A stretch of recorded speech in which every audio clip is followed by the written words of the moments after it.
this is Winter's Day. Quick, I just want to show you behind here. Natasha, do this little scan of the beauty. We are in Adelaide, Australia. This is Semaphore Beach, and it's winter here. This is August, Winter's Day. What's the date today? Is it the 2nd of August or the 1st of August? It's the 2nd today. 2nd of August. Very, very nice. And so we're going to talk about aero bikes. The most aero bike on the market, Pragma Power.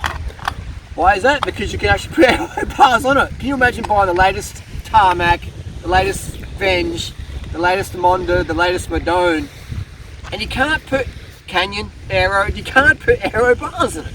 Or maybe you can buy a kit for another, how much is it? Oh my, I'm struggling these days how much brands charge for Chinese carbon bikes. Trek, Specialized, Pinarello, Canyon, albeit etc., all made in China. Pragma, made in China. Most of these bikes coming from Shenzhen, Guangdao, Xiamen. No worries. The markup though. People buying McLarens with the markup. Anyway, that's capital, all good. My issue is these bolt-on aero bars. Boom, let's go. 20 bucks, Facebook Marketplace, aero bars, chuck them on your aero bike, let's go. Do you need an aero bike?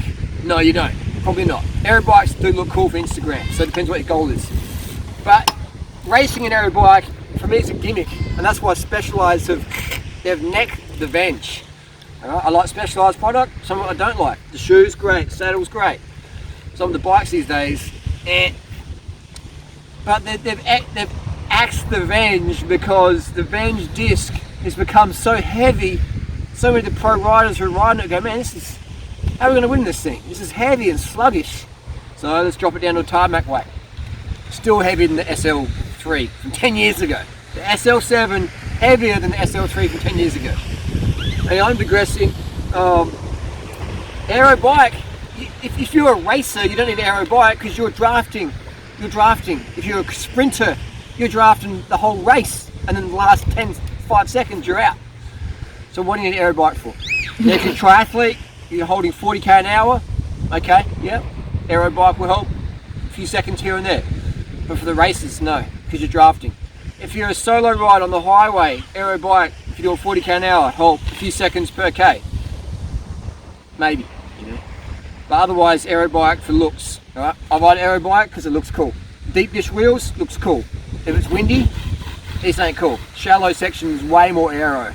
You know, just go and do a 200k time trial in a windy world. All right? You'll be like, you can't focus properly. You can't get in the zone because your front end's all over the shop. If you got shallow section rim, you just charge on. Your front end's so stable. But when it's big gusts hitting 40k an hour, 50k an hour winds, gusting, you're losing watts because you're losing focus. Your nerve energy's going elsewhere. Anyway, that's the deal there. Aero bikes are a gimmick, yes and no. If you're doing the hour record, saving every second, every meter, then yeah, they're going to help. You're doing averaging 53k an hour, whatever it is.